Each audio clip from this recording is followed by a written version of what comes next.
Aristotle নামটা শুনলেই আমাদের মাথায় আসে দার্শনিক, তাই না? কিন্তু ব্যাপারটা আসলে তার থেকেও অনেক বড়। তিনি ছিলেন এমন একজন মানুষ যার কৌতূহল ছিল অসীম, মানে একদম ছোট্ট পোকামাকড় থেকে শুরু করে বিশাল মহাবিশ্বের রহস্য পর্যন্ত সব কিছু নিয়ে তিনি ভাবতে চাইতেন, সবকিছু বুঝতে চাইতেন। আচ্ছা, একটা চেয়ারের উদ্দেশ্য কি? কিংবা ধরুন একটা গল্পের উদ্দেশ্য বা একজন মানুষের? এই একটা সহজ প্রশ্নই কিন্তু অ্যারিস্টটলের পুরো চিন্তাভাবনার কেন্দ্রবিন্দুতে ছিল। উদ্দেশ্য, বা গ্রিক ভাষায় যাকে বলে টেলস। 4টি কারণ। শুনতে একটু খটমটে লাগছে, তাই না? কিন্তু দেখুন, ব্যাপারটা খুবই সহজ। চলুন একটা চেয়ারের উদাহরণ দিয়েই বুঝি। প্রথমত, চেয়ারটা কি দিয়ে তৈরি? কাঠ দিয়ে। এটা হলো তার উপাদানগত কারণ। দ্বিতীয়ত, এর ডিজাইনটা কেমন?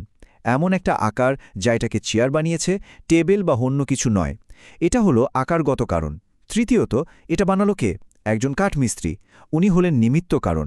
কিন্তু অ্যারিস্টটলের কাছে সবচেয়ে জরুরি ছিল চতুর্থ কারণটা, অন্তিম কারণ। মানে এটার আসল উদ্দেশ্যটা কি? উদ্দেশ্য হলো মানুষ যেন আরামে বসতে পারে। সিম্পল।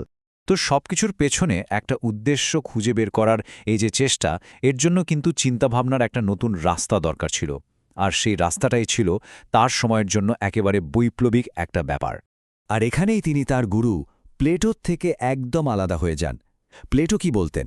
তিনি বলতেন আসল সত্যটা রয়েছে কোনো এক বিমূর্ত পারফেক্ট আইডিয়ার জগতে। কিন্তু অ্যারিস্টটল বললেন, না, সত্য খুঁজতে হলে উপরে তাকালে চলবে না, আমাদের চারপাশেই তাকাতে হবে। বাস্তব দুনিয়াকে দেখতে হবে, ছুঁতে হবে, পর্যবেক্ষণ করতে হবে। সোজা কথায় তিনি দর্শনকে আকাশ থেকে মাটিতে নামিয়ে এনেছিলেন। তার এই চিন্তাভাবনা যে কতটা দৃঢ় ছিল তার প্রমাণ পাওয়া যায় একটা ঘটনা থেকে। সক্রেটিসের পর যখন অ্যারিস্টটলের বিরুদ্ধে অভিযোগ আনা হলো, তিনি এথেন্স ছেড়ে চলে গিয়েছিলেন। আর যাওয়ার আগে কি বলেছিলেন জানেন? বলেছিলেন, আমি এথেন্সবাসীকে দর্শনের বিরুদ্ধে দ্বিতীয়বার পাপ করার সুযোগ দেব না। ভাবা যায়, মানে নিজের বিশ্বাস আর যুক্তির পথের জন্য তিনি সবকিছু ছাড়তে রাজি ছিলেন। তো এই যে হাতে কলমে সবকিছু দেখার দর্শন, অ্যারিস্টটল এটাকে শুধু মানুষের বানানো জিনিসের মধ্যেই সীমাবদ্ধ রাখেননি। তিনি এটাকে প্রয়োগ করেছিলেন জীবজগতে। আর এখানেই কিন্তু আসল মজাটা শুরু হয়। এই কাজের জন্যই তিনি এমন একটা উপাধি পেয়েছিলেন যা আজও রয়ে গেছে। হ্যাঁ, জীববিজ্ঞানের জনক। কারণ তিনিই প্রথম ব্যক্তি যিনি নিছক কল্পনা বা অনুমানের ওপর নির্ভর না করে একদম নিয়মতান্ত্রিকভাবে গুছিয়ে জীবজন্তুদের নিয়ে গবেষণা শুরু করেন। তার মূল মন্ত্র ছিল, আগে দেখো, তারপর সিদ্ধান্ত নাও। আর তার কাজের পরিধিটা একবার ভাবুন। সেই ২৫০০ বছর আগে কোনো মাইক্রোস্কোপ বা আধুনিক যন্ত্রপাতি ছাড়াই তিনি ৫০০রও বেশি প্রজাতির প্রাণীর খুঁটিনাটি নোট করেছেন। তাদের শ্রেণীবিন্যাস করার চেষ্টা করেছেন। এমনকি মুরগির ডিম কেটে তার ভেতরে কিভাবে একটা ভ্রূণ একটু একটু করে বড় হয় সেটাও পর্যবেক্ষণ করেছেন। কি অসাধারণ কৌতূহল, তাই না? তার এই বিশাল পর্যবেক্ষণ থেকে তিনি একটা দারুণ আইডিয়া দিয়েছিলেন, স্ক্যালা ন্যাচুরা বা জীবনের মই। ব্যাপারটা কি? তিনি প্রকৃতিতে যা কিছু দেখেছেন সেগুলোকে একটা বরিশায় বা হায়ারার্কিতে সাজানোর চেষ্টা করেছিলেন। একদম সরল জীবন থেকে শুরু করে ধাপে ধাপে সবচেয়ে জটিল প্রাণী অর্থাৎ মানুষ পর্যন্ত। বলা যেতে পারে জীবজগৎকে গুছিয়ে বোঝার এটাই ছিল প্রথম বড় কোনো প্রচেষ্টা। তো প্রকৃতি তো হল, এবার চলুন একটু মানুষের তৈরি জিনিসের দিকে নজর দিই, যেমন শিল্প বা গল্প। অ্যারিস্টটলের মতে একটা শিল্পকর্মের, বিশেষ করে একটা বিয়োগান্তক নাটকের উদ্দেশ্য কি হতে পারে? এবং এখানেও তিনি তার গুরু প্লেটোর সাথে একেবারে ১৮০ ডিগ্রি ঘুরে গেলেন। প্লেটোর কাছে শিল্প ছিল নকলের নকল, মানে সত্য থেকে অনেক দূরে, তাই এটা বিপজ্জনক। কিন্তু অ্যারিস্টটল বললেন ঠিক তার উল্টো। শিল্প জীবনকে অনুকরণ করে ঠিকই, কিন্তু এর মাধ্যমে আমাদের সামনে মানুষের জীবনের এমন কিছু চিরন্তন সত্য তুলে ধরে যা আমরা অন্য কোথাও পাই না। আর এই সত্যটা আমরা কিভাবে অনুভব করি? এখানেই আসে তার সেই বিখ্যাত কনসেপ্ট ক্যাথারসিস। ধরুন, একটা ট্র্যাজিক নাটক দেখে আমাদের মনে ভয় বা করুণার মতো তীব্র আবেগ তৈরি হলো।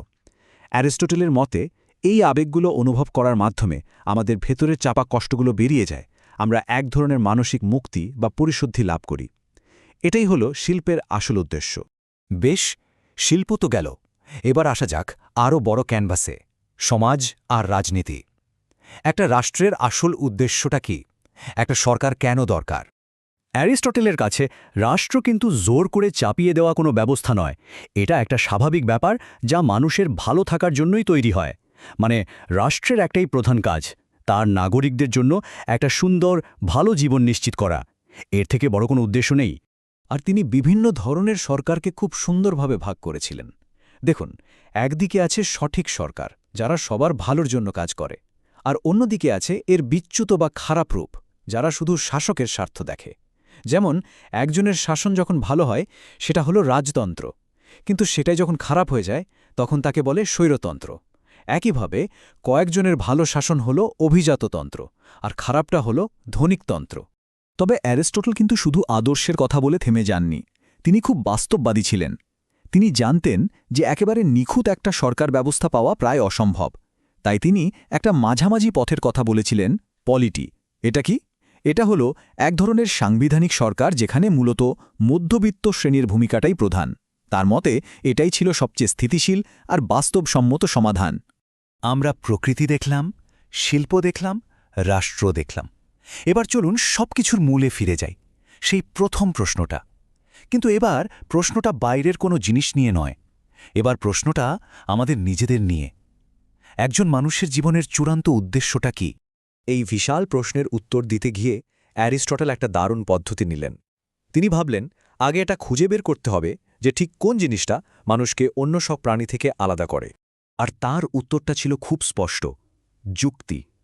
আমাদের বিচার বুদ্ধি দিয়ে চিন্তা করার ক্ষমতা, এটাই আমাদের সুপার পাওয়ার, এটাই আমাদের অন্যদের থেকে আলাদা করে। তাহলে লজিকটা কি দাঁড়ালো? যেহেতু আমাদের বিশেষত্বই হলো যুক্তি, তাহলে জীবনের সবচেয়ে বড় উদ্দেশ্য হবে সেই যুক্তির সবচেয়ে ভালো ব্যবহার করা। আর এই অবস্থাকেই তিনি একটা দারুণ নাম দিয়েছিলেন, ইউডাইমোনিয়া। এটাকে প্রায় সুখ বলা হয়, কিন্তু এর আসল মানে আরও গভীর। এটা হলো একটা পরিপূর্ণ, সার্থক জীবন। শুধু হাসি আনন্দের মুহূর্ত নয়, বরং একটা সম্পূর্ণ অর্থপূর্ণ জীবনযাপন করা। কিন্তু প্রশ্ন হল, এই পরিপূর্ণ জীবন পাব কিভাবে? অ্যারিস্টটলের উত্তর গোল্ডেন মিন বা সোনালী মধ্যপন্থা খুঁজে বের করার মাধ্যমে, মানে ভারসাম্য। একটা উদাহরণ দিই। সাহস একটা দারুণ গুণ, তাই না? কিন্তু সাহসের অভাব হলে সেটা হয় কাপুরুষতা, আবার সাহস অতিরিক্ত হয়ে গেলে সেটা হয়ে যায় হঠকারিতা বা বেপরোয়া ভাব। আসল সাহসটা হলো এই দুই চরমের ঠিক মাঝখানে, সঠিক ভারসাম্যে। সুতরাং অ্যারিস্টটলের মতে ভালো জীবনের ফর্মুলাটা কি? ফর্মুলাটা হলো জীবনের প্রত্যেকটা পদক্ষেপে নিজের যুক্তিকে কাজে লাগানো, আর সেই যুক্তি দিয়ে সবসময় দুটি চরম পথের মাঝখানের সঠিক ভারসাম্যের রাস্তাটা খুঁজে বের করা। এটাই হলো গুণী জীবন, এটাই হলো সার্থক জীবন। দেখুন, অ্যারিস্টটল এই কথাগুলো বলে গেছেন প্রায় ২৫০০ বছর আগে। তিনি আমাদের একটা পথ দেখিয়েছেন। কিন্তু মূল প্রশ্নটা আজও একই রকম জরুরি। আজকের এই জটিল, দ্রুতগতির দুনিয়ায় একটা পরিপূর্ণ জীবনযাপনের মানে কি? কিভাবে আমরা আমাদের জীবনের গোল্ডেন মিন খুঁজে পেতে পারি? প্রশ্নটা কিন্তু থেকেই যায়, তাই না?